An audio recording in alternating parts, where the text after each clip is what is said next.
The wind howled ominously around the imposing Blackwood Manor, a forgotten Victorian estate nestled in the heart of the shadowy English countryside. The thick morning fog clung to its towers and gargoyles like a ghostly shroud, concealing the secrets that lay dormant beneath its crumbling roof. On October 17th, little Lily, just 9 years old with honey-colored hair, vanished without a trace. Her parents, Arthur and Eleanor, were consumed by growing despair, while the local police, led by Inspector Davies, faced a deeply unsettling mystery. The only tangible clue was Lily's small bicycle, found abandoned near the dark, silent shores of the lake that bordered the property. A sense of unease hung over Blackwood, a place where the past seemed to whisper unspeakable secrets with every gust of wind. Before we delve into the chilling details of this case that echoed through the corridors of time, we kindly ask you to subscribe to our channel and let us know from which corner of the world you're watching this story. Your support helps us keep the flame of truth alive amid so many unsolved mysteries. Lily was a curious and lively child, with a vivid imagination that led her to explore every inch of the vast Blackwood estate. Her parents always encouraged her to play in the front gardens, where they could keep a close eye on her. However, in recent weeks, Lily had developed an unusual fascination with Silas, the manor's new gardener. A middle-aged man with a brooding expression and calloused hands, Silas kept mostly to himself in a small cottage at the far end of the property. He rarely spoke to the residents of the main house, which only deepened Lily's curiosity about the enigmatic figure. She would watch him from a distance as he tended to the withering rose bushes and battled the weeds that threatened to choke the once lush beauty of Blackwood's gardens. On the fateful morning of her disappearance, Lily asked her parents for permission to deliver a drawing she had made for Silas. Arthur and Eleanor hesitated. There was something unsettling about the reclusive gardener, an air of mystery they couldn't quite put into words. Yet Lily's sweet persistence and pleading eyes eventually wore them down. They agreed, but made her promise to simply hand over the drawing and return immediately. That was the last time they saw their daughter alive. Hours later, when they noticed her unusual delay, a frantic search began across the estate. All they found was her small bicycle by the lake's edge, its wheels slowly turning, like the final breath of hope. Inspector Davies and his team arrived at Blackwood by dusk, finding Arthur and Eleanor in a state of restrained hysteria. The mansion, with its Gothic architecture and shadowed windows, felt like something torn from a nightmare. The initial search of the surrounding grounds yielded no trace of Lily. The fog refused to lift, as if nature itself conspired to hide the truth. Silas was immediately questioned. His behavior during the interrogation was, at best, strange. He seemed evasive, his answers short and disconnected, his gaze avoiding direct contact. In a particularly disturbing moment, Silas suggested to Inspector Davies that the local roads should be blocked off, so the girl can't be taken too far. How could he be so sure Lily had been taken? That chilling question lingered in the cold air. As the hours dragged on, the mystery surrounding Lily's disappearance deepened. Witnesses began to come forward with fragmented and unsettling accounts. One woman, out walking her dog along the road near Blackwood, claimed to have seen Lily heading toward the back of the estate with Silas shortly before noon. A gardener from a neighboring property reported hearing heated arguments coming from Silas's cottage that same morning, though he couldn't identify the voices or the nature of the conversation. But it was the testimony of a young woman from a nearby village that cast the darkest shadow yet. She claimed to have seen Silas behaving suspiciously near the lake the week before Lily vanished, though she couldn't confirm if the girl was present. Each new statement added another layer of complexity to the case, weaving a web of suspicion around the solitary gardener. In the midst of the investigation, a shocking revelation shook the small local community. Disturbing photographs, allegedly of Lily, were found circulating on dark web forums, tied to child exploitation content. Authorities ramped up their efforts, working alongside cybercrime specialists to trace the source of the images. The discovery cast a grim light on the possibility that Lily's disappearance was linked to a far more dangerous and organized criminal network than anyone had initially feared. The name of a known offender in the region, a man named Alistair Finch, previously implicated in child abuse cases, began to surface in the precinct's corridors. However, no solid evidence directly connected Finch to Lily's disappearance or to Silas. The atmosphere of fear and uncertainty grew heavier with each passing day without news of the little girl. The pressure on Silas increased with each interrogation. Inspector Davies noticed the growing tension in the gardener's behavior. His hands trembled slightly as he answered the questions, and his vacant gaze occasionally fixed on a distant point, as if reliving a disturbing moment. The police conducted thorough searches of Silas's cabin and the areas around the lake, but found no conclusive forensic evidence directly linking the gardener to Lily's disappearance.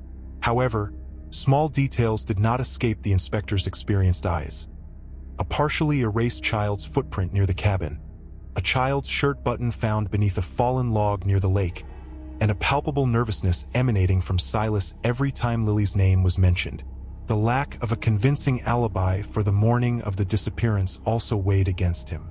The investigation took an unexpected turn when Lily's parents mentioned an old disagreement between Arthur and Silas. Years ago, before Silas was hired as a gardener, he had briefly worked on a neighboring property owned by a friend of Arthur's. There had been an incident involving the disappearance of some gardening tools, and Silas was dismissed under suspicion. Although there was never any concrete proof of his involvement, Arthur always harbored a latent distrust toward him. This information added a new layer of complexity to the case, raising the possibility of premeditated revenge. Could it be that old resentment had driven Silas to commit such a terrible act? Inspector Davies ordered a review of the files from that time, looking for any detail that might shed light on this old dispute. The analysis of images found on the dark web yielded inconclusive results. Although one of the photographs bore a disturbing resemblance to Lily, the image quality was poor and did not allow for definitive identification. IT specialists tracked the IP address of the upload, but it was masked, making it difficult to identify the source. However, the discovery confirmed the worst fears of Lily's parents and the local community: the possibility that the girl had fallen into the hands of predators. The police intensified the search for Alistair Finch, a criminal with a history of child abuse in the region, but he seemed to have vanished without a trace.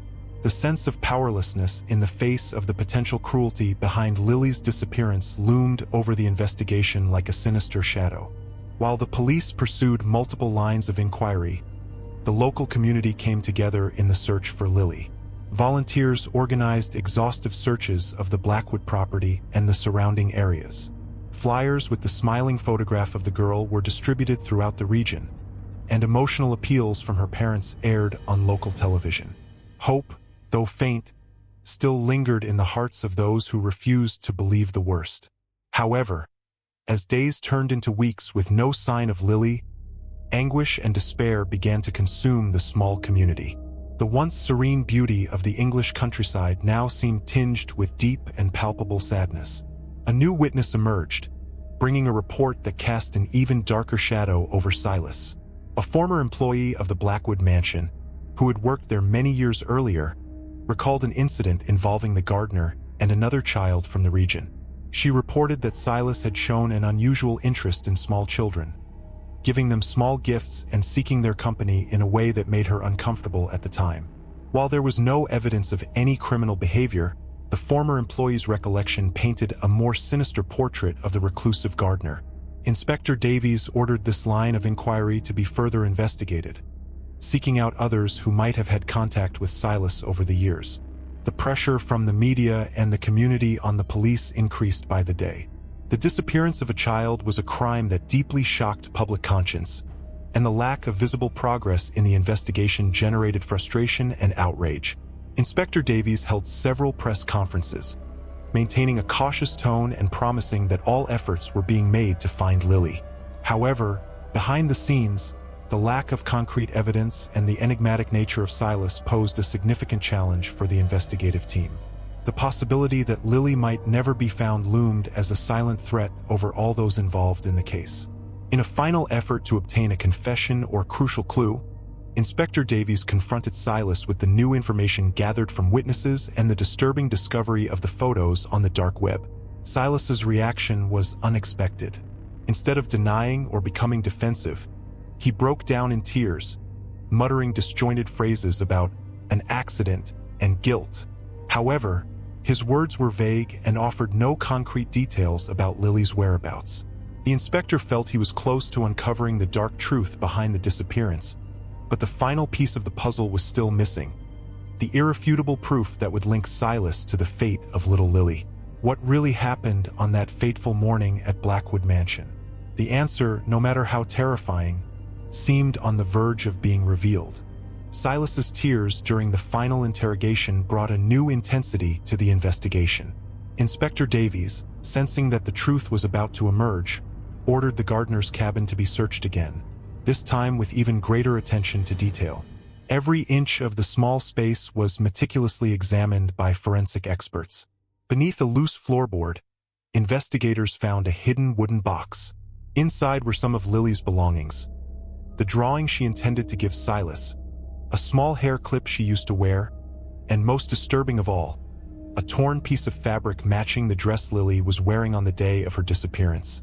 The discovery of these items seemed to incriminate Silas undeniably. Confronted with the new findings, Silas finally began to speak more coherently, though his account remained fragmented and filled with emotion. He admitted that Lily had come to his cabin that morning to give him the drawing. According to him, while they were playing in the garden near the cabin, a terrible accident occurred. He claimed Lily tripped and fell, hitting her head on a rock.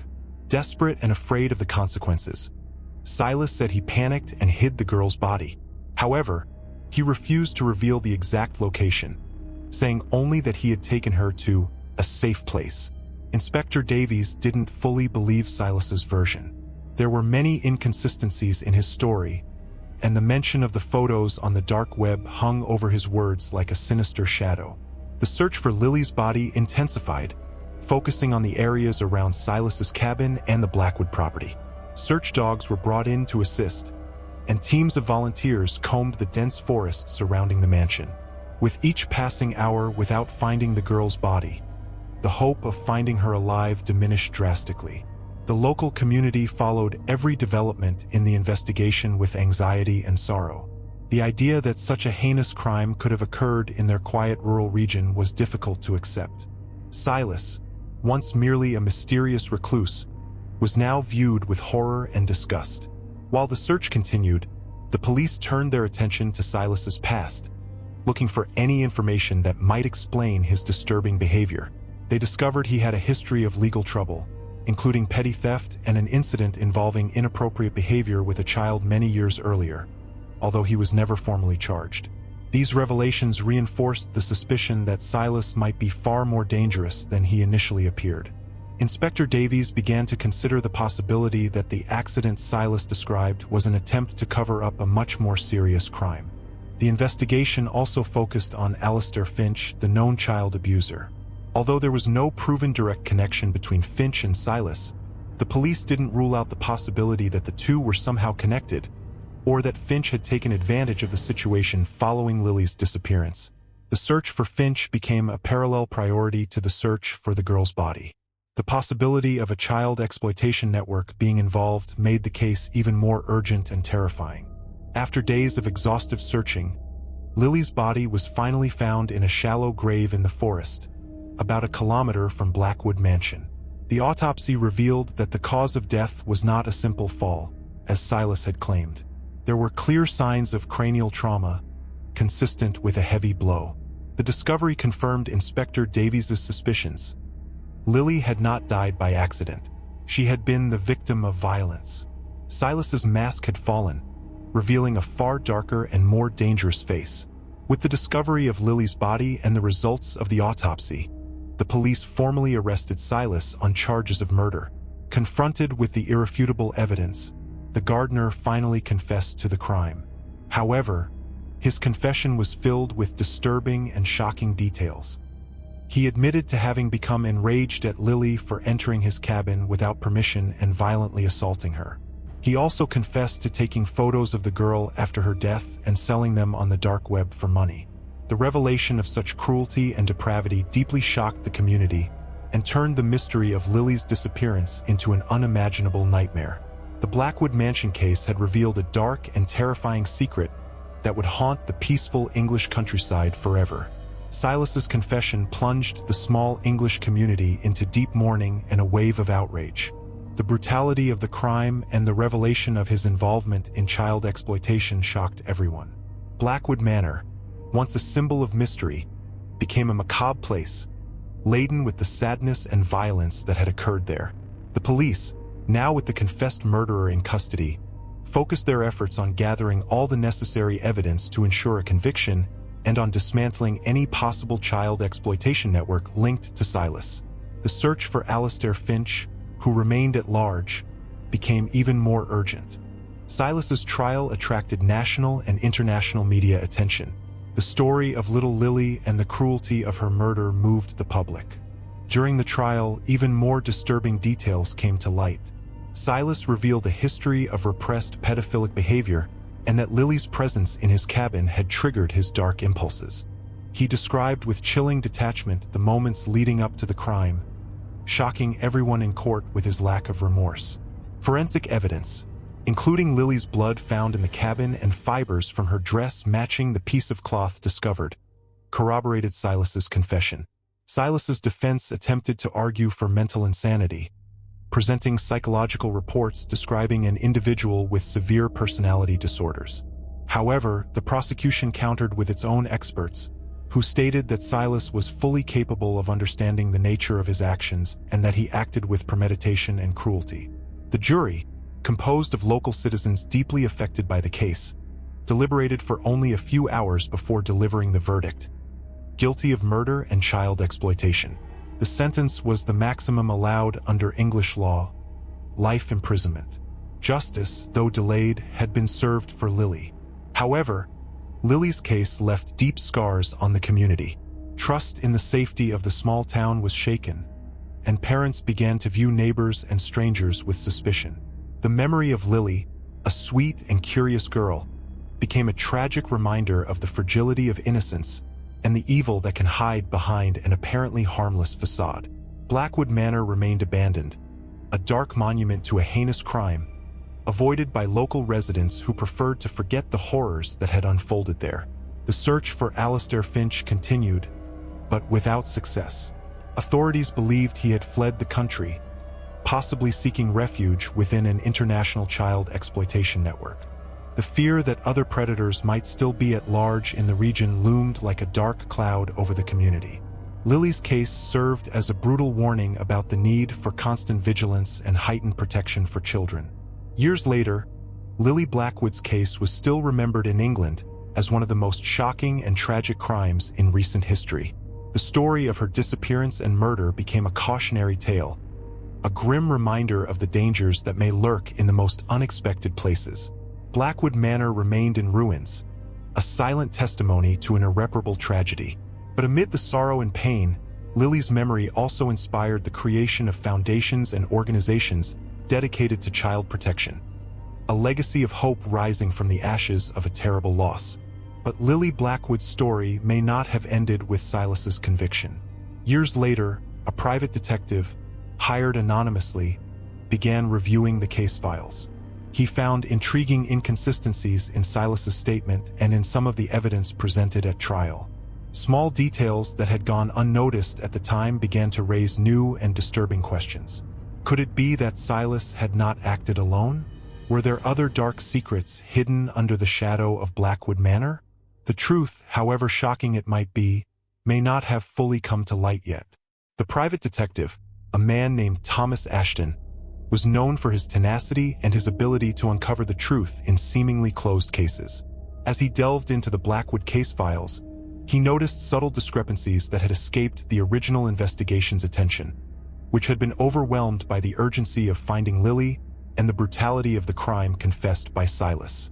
Ashton focused on the witness statements, revisiting every detail, every hesitation, every fragment of information that might have been overlooked.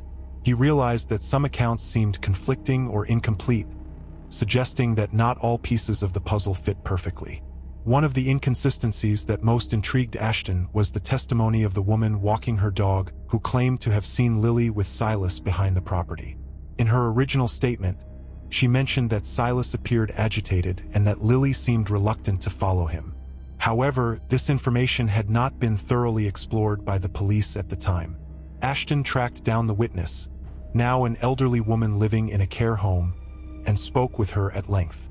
The woman recalled the incident in more detail, mentioning that there had been a third figure in the distance, near the forest, someone she couldn't clearly identify due to the distance and morning fog.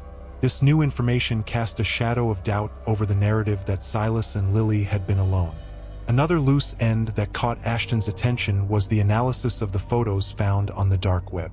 Although the image quality was poor, Ashton managed to find a facial recognition expert who applied advanced analysis techniques. The result was surprising. Although there were similarities to Lily, there were also subtle differences in facial structure and some physical features. The possibility that the photos were not of Lily, or that another child had been involved, began to gain traction in Ashton's mind. This raised the question of who had taken and shared those photos, and what their connection might be to Lily's disappearance. Ashton also revisited the background of Alastair Finch, the criminal with a history of child abuse who had vanished during the original investigation. He discovered that Finch had ties to a child exploitation network operating across various parts of England, using the dark web to distribute content. Although there was no direct evidence linking Finch to Silas, Ashton didn't rule out the possibility of an indirect connection or that Finch had taken advantage of the situation after Lily's disappearance. Finch's absence and the uncertainty surrounding the photos created a far more complex scenario than the seemingly solved case of a murderous gardener.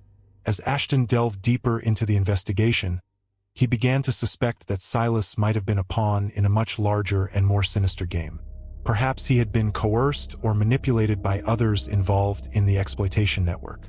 Silas's confession, though detailed, could have been partially fabricated or influenced to protect others.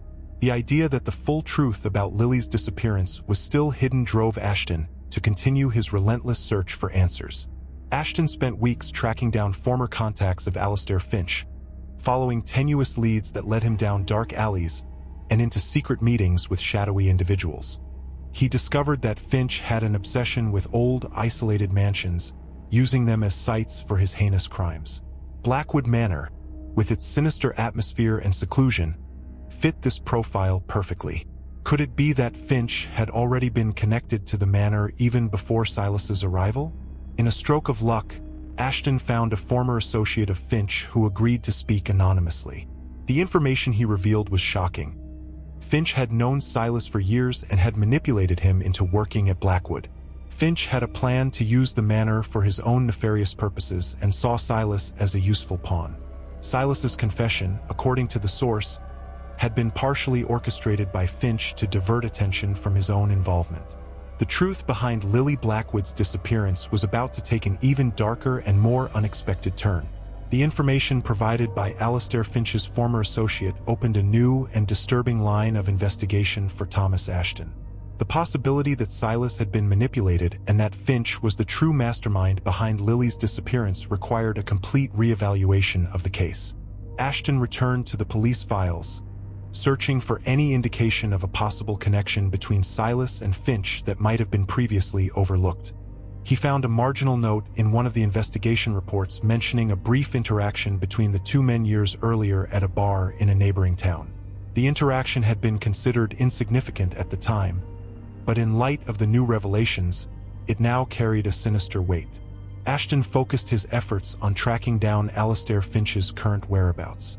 He used his contacts in the underworld and accessed unofficial databases, following a faint trail of information that led him across multiple cities and states.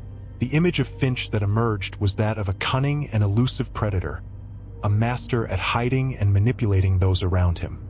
His obsession with isolated locations and his preference for vulnerable children created a terrifying profile that fit perfectly with the circumstances surrounding Lily's disappearance. While Ashton pursued Finch's trail, he also delved deeper into Silas's past. He discovered that the gardener was a lonely and easily influenced man, with a history of mental health issues and a desperate need for acceptance. It was plausible that Finch had exploited these vulnerabilities to manipulate him and use him in his twisted plans. Silas's confession, although containing elements of truth, might have been distorted or incomplete, omitting Finch's central role in the crime. Ashton returned to Blackwood Manor, determined to find any evidence that might have been left behind and could link Finch to the property. He spent days combing through the grounds of the mansion, exploring every dark corner and every abandoned structure.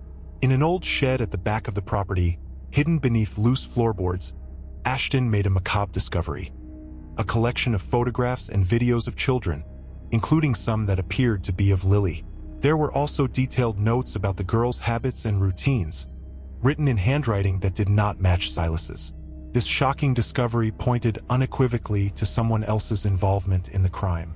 Ashton brought the new evidence to the police, who were initially skeptical, having considered the case closed with Silas's confession and conviction. However, Ashton's persistence and the strength of the new findings convinced them to reopen the investigation. The police began working in collaboration with Ashton, using their resources and authority to pursue the new leads. The search for Alastair Finch intensified, with arrest warrants issued for kidnapping, child exploitation, and suspected murder. News of the Blackwood case being reopened spread quickly, reigniting pain and outrage in the local community. The possibility that Silas had not acted alone and that another monster was still at large was deeply unsettling. Lily's memory resurfaced with renewed intensity, and the pursuit of justice gained new momentum. Once again, Blackwood Manor became the center of attention, a place where dark secrets refused to stay buried. As the police intensified the manhunt for Finch, Ashton continued his own parallel investigation, feeling that pieces of the puzzle were still missing. He was convinced that the full truth about Lily's fate and Finch's role had yet to be uncovered. A dark intuition told him that the horror behind the Blackwood case was even deeper and more complex than anyone imagined, and that the key to solving the final mystery might be hidden in an unexpected place. Guided by his dark intuition, Thomas Ashton turned his attention to the less obvious details of the Blackwood case. He revisited the crime scene photographs, analyzing every object, every shadow, every detail that might have gone unnoticed. One photograph in particular caught his attention. An image of Silas's cabin after Lily's body was discovered. In a dark corner of the image, almost hidden by the shadow of a tree, Ashton noticed a small, shiny object. Using forensic software to enhance the image, he was able to identify the object as a rare type of keychain, made of silver and bearing a peculiar engraving. Ashton conducted an exhaustive investigation into the keychain, consulting jewelry experts and collectors of antique items. He discovered that the keychain belonged to a limited edition set distributed years ago by an exclusive club for enthusiasts of rare artifacts. The club's member list was confidential, but Ashton managed to obtain access through a contact. To his surprise, Alastair Finch's name was on the list. This discovery established a direct connection between Finch and the crime scene, strengthening the theory of his central involvement in Lily's disappearance. With this new crucial evidence, Ashton confronted the police once again. This time, their initial skepticism had vanished, replaced by a renewed sense of urgency. The discovery of Finch's keychain at the crime scene was irrefutable proof that he had been present at Silas's cabin and was therefore directly linked to Lily's murder. The manhunt for Finch intensified even further, with red alerts issued to law enforcement agencies across the country and abroad. The investigation then focused on uncovering how Finch had manipulated Silas and what his exact plan was for using Blackwood Manor. Through testimonies from Finch's former acquaintances, police learned of his morbid fascination with isolated properties and his plan to transform Blackwood into a secret site for his heinous crimes. Silas, with his solitary nature and financial desperation, had been the perfect target for Finch's schemes. Finch had convinced him to work at the manor, promising him a share of the profits from his illegal activities. Silas's confession, now re-examined, appeared to be a desperate attempt to protect himself and possibly protect Finch, perhaps out of fear or some form of coercion. The details he omitted, the inconsistencies in his account, and his evasive behavior during interrogations now made much more sense in light of Finch's involvement. The police began reconstructing the true timeline of events, with Finch as the central figure and Silas as either a reluctant accomplice or a victim of manipulation. The search for Alastair Finch culminated in a police operation at a remote house on the coast of Scotland, a location matching the pattern of hideouts he typically used. Finch was arrested without resistance. In his possession, the police found further incriminating evidence, including more photographs of Lily and detailed notes outlining his plans to exploit other children. Finch's arrest brought relief to the community and to Lily's parents, who finally saw justice drawing near. However, during Finch's interrogation, a shocking new twist shook the case. Finch claimed he had not acted alone. He mentioned the existence of a third individual, a shadowy, influential figure who had funded and guided his criminal activities. Finch refused to reveal this person's identity, but his words cast a sinister cloud over the investigation, suggesting that the horror behind Lily Blackwood's disappearance might have even deeper and darker roots. Once again, the full truth seemed to be slipping through the investigators' fingers. Alastair Finch's claims about a third party involved cast a wave of apprehension over the investigation. Who could this shadowy figure be, capable of financing and guiding Finch's heinous crimes? The police intensified their interrogation of Finch, using every technique available to extract the identity of his mysterious accomplice. However, Finch remained obstinate, revealing only enigmatic and contradictory fragments, as though playing a sinister game with the investigators. He described this person as someone above the law, with powerful connections and a dark influence that extended through unsuspecting sectors of society. As the police struggled to decipher Finch's evasive words, Thomas Ashton followed his own line of investigation, diving into Alastair Finch's dark past in search of any clue that might reveal the identity of his mysterious partner. Ashton discovered that Finch had been involved with elitist social circles in his youth, frequenting exclusive clubs and maintaining contact with wealthy and influential individuals. Could it be that his accomplice belonged to this select circle, using their position to protect Finch and profit from his crimes? Ashton began investigating the members of the Antique Artifact Enthusiast Club that Finch belonged to, the same organization that had provided the keychain found at the crime scene. He gathered information about the most influential and discreet members, searching for any behavioral patterns or indirect connections to Finch. The task was arduous, as these people were masters at keeping their private lives out of the public eye. However, Ashton was persistent and knew that the key to unraveling the mystery could lie in some seemingly insignificant detail. The police, following one of the leads provided by Finch, began investigating suspicious financial transactions linked to offshore accounts. They uncovered large sums of money being moved anonymously, with transfers that coincided with periods when Finch was planning or executing his crimes. The trail of money seemed to lead to a single ultimate beneficiary, whose identity was protected by a complex network of shell companies. The sense that there were dark forces at play, far beyond Finch himself, was intensifying. As the investigation slowly advanced toward the mysterious third party, an unexpected event occurred. Silas, who was serving his life sentence, was found dead in his cell. The official cause of death was suicide, but Ashton had his doubts. Was it possible that Silas had been silenced to protect the identity of Finch's accomplice? This dark possibility hovered over the investigation, adding an extra layer of urgency to the need to uncover the full truth. Silas's death caused Ashton to double down on his efforts. He felt time was running out and that the true mastermind behind the horror of the Blackwood case might escape justice. Ashton focused on one of the most influential and discreet members of the Antique Artifact Club, a business magnate with an impeccable reputation and connections at every level of society.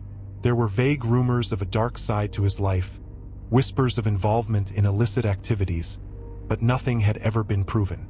Ashton decided to break the facade of respectability surrounding this man and uncover the truth behind his apparent integrity. In a bold move, Ashton managed to obtain confidential documents revealing secret financial transactions between the magnate and companies linked to Alastair Finch. The evidence was circumstantial, but pointed to an undeniable connection. Ashton brought the information to the police, who reluctantly agreed to begin a formal investigation into the magnate. The Blackwood case, which seemed to have reached its conclusion with Finch's arrest, was about to open up once again, revealing even more shocking and disturbing secrets in the shadows of the English elite. The investigation into the business magnate, Arthur Blackwood, unrelated to the mansion, began discreetly, led by a special police team assigned to high-complexity cases. Blackwood's impeccable reputation and powerful connections required extreme caution and secrecy. Thomas Ashton actively collaborated with the team, providing the information he had gathered and sharing his insights into Alastair Finch's manipulative personality and the possible dynamics between the two men. The police began a meticulous analysis of Blackwood's finances, tracking cash flows and searching for any transactions that could confirm his involvement with Finch and his criminal activities. As the investigation progressed, disturbing evidence began to emerge. Secret accounting documents revealed regular payments of large sums of money from shell companies linked to Blackwood to accounts controlled by Finch. Testimonies from former associates of Finch, breaking their silence out of fear or promises of protection, confirmed that Finch often mentioned a powerful benefactor who financed and protected him. The description of this benefactor, though vague, matched the figure of Arthur Blackwood. The police also discovered that Arthur Blackwood had an obsessive interest in ancient artifacts and a history of sadistic and manipulative behavior in his personal relationships. Some reports mentioned a sick fascination with children and a need to exert control over others. These revelations painted a dark portrait of the magnate, far removed from his public image as a respectable philanthropist. The final piece of the puzzle seemed to be falling into place, revealing a web of corruption and depravity at the highest echelons of society. With the evidence mounting, the police obtained a search warrant for Arthur Blackwood's residence, an imposing mansion on the outskirts of London. The search revealed a secret basement, hidden behind a bookshelf, where more photographs and videos of children were found, some of which appeared to have been taken in the original Blackwood mansion. There were also detailed notes about Finch's plans and veiled references to Blackwood's involvement in his activities. The discovery was shocking and confirmed the investigators' worst fears. Arthur Blackwood was arrested and interrogated. Initially, he vehemently denied any involvement with Alastair Finch or the disappearance of Lily Blackwood. However, confronted with the irrefutable evidence found in his home, his facade of respectability began to crumble. In a moment of rage and desperation, Blackwood confessed to financing Finch's activities and benefiting from his crimes. He revealed that he shared Finch's perverse interest in children and had used his wealth and influence to protect him for years. However, he denied any direct involvement in Lily's death, blaming Finch for the murder. Arthur Blackwood's confession brought to light an even darker and more disturbing truth about the case. Lily's death had not been just the act of a disturbed gardener or a cruel pedophile. There had been a greater power behind it, an influential and seemingly respectable figure who had orchestrated and benefited from the horror. Blackwood's arrest sent shockwaves through English society, exposing the rot that could hide beneath the mask of the elite. But the case was still not completely closed. There remained the question of Silas's death in prison. Could it truly have been suicide? Or had he been silenced by Blackwood's orders to prevent him from revealing the full truth? Thomas Ashton was determined to find the answer to this final question, feeling that full justice for Lily Blackwood would only be achieved when all the dark secrets were finally uncovered. The shadow of the Blackwood mansion still loomed, carrying with it the promise of more shocking revelations. Silas's death in prison continued to haunt Thomas Ashton. Although authorities had declared it a suicide, the private detective couldn't dismiss the possibility of a murder orchestrated by Arthur Blackwood to protect his own secrets. Ashton began a parallel investigation into Silas's death, reviewing the autopsy reports, interviewing other inmates and prison staff, looking for any inconsistencies or signs that something didn't fit the official narrative. He discovered that Silas had shown signs of fear and anxiety in the days leading up to his death, mentioning to other prisoners that he feared for his life. This information raised serious doubts about the suicide version. Ashton also discovered that Arthur Blackwood had connections within the prison system, individuals who could have acted on his behalf to silence Silas. The possibility of a commissioned murder loomed like a sinister shadow over the investigation. If Silas had been killed, it meant he knew much more than he had revealed, and that Blackwood was willing to do anything to protect the truth. The need to unravel this last mystery became Ashton's top priority. With the help of an investigative journalist, Ashton was able to gain access to confidential information suggesting irregularities in the investigation of Silas's death. There was evidence that the crime scene had not been properly isolated and that some key witnesses had not been adequately questioned. These details pointed to a possible attempt to cover up the truth about Silas's death. Ashton was increasingly convinced that the gardener had been silenced. The pressure from Ashton and the media finally led authorities to reopen the investigation into Silas's death. A new autopsy was conducted, and additional forensic evidence was discovered, suggesting that the death had not been a suicide. There were signs of a struggle and traces of an unidentified substance in his body. The shocking conclusion was that Silas had been murdered. The news of the twist in Silas's death further rocked the Blackwood case, exposing the extent of the corruption and violence surrounding it. Confronted with the new evidence, Arthur Blackwood finally confessed to ordering Silas's death in prison. He feared that Silas, consumed by guilt or pressured by authorities, might reveal even more damning details about his involvement in the crimes. Blackwood's confession revealed the depth of his evil and his determination to protect his secrets at any cost. With this final confession, all the links in the chain of horror surrounding Lily Blackwood's disappearance and death were finally connected. Arthur Blackwood's final trial was an emotional and outraged event. The evidence of his heinous crimes and his involvement in Silas's death was irrefutable. The jury found him guilty of all charges, and he was sentenced to life in prison without the possibility of parole. Justice, though delayed and marred by tragedy, had finally been served for Lily Blackwood. However, the shadow of the Blackwood mansion never fully disappeared. Lily's story served as a grim reminder of the evil that can hide beneath the facade of respectability and the importance of never giving up the search for the truth, no matter how dark and terrifying it may be. And so, the truth about the dark secret of the Blackwood mansion was finally revealed, leaving behind a legacy of pain, but also a final triumph of justice over darkness.